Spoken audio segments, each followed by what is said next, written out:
Now let's look at the next report. This integrates with the 1.4 billion rounds of ammo purchased in the last year, the armored pillboxes, the checkpoints, the preparations for civil unrest, basically government gearing up to take over the states and the individuals that live therein. And just like you've seen the financial crises taking place in Europe. And there's a article that came out in the Star Tribune in Minneapolis, St. Paul.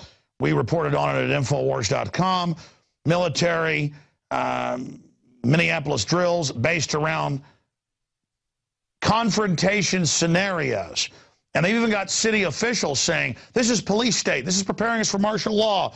It's the local police training with special operations group out of the Army to take on the American people that don't like what the federal government's doing. So the feds are taking over riot control that's supposed to be under the states.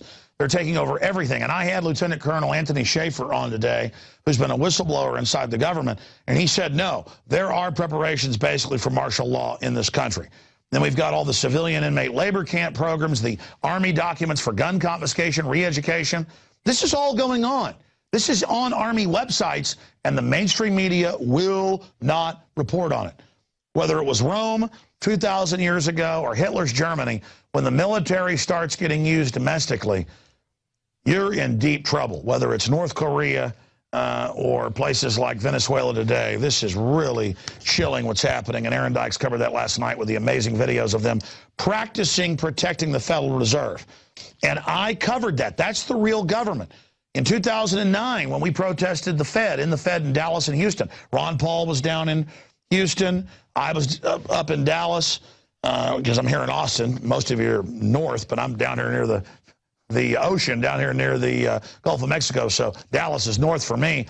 And it came out the Army was there watching us like we were terrorists. The Federal Reserve is the occupational government. It's the takeover arm. And that's why it's all about guarding them. It's why their buildings are built like castles and fortresses. They knew all this. They knew they were going to bankrupt us. They used making us poor as a political system of control.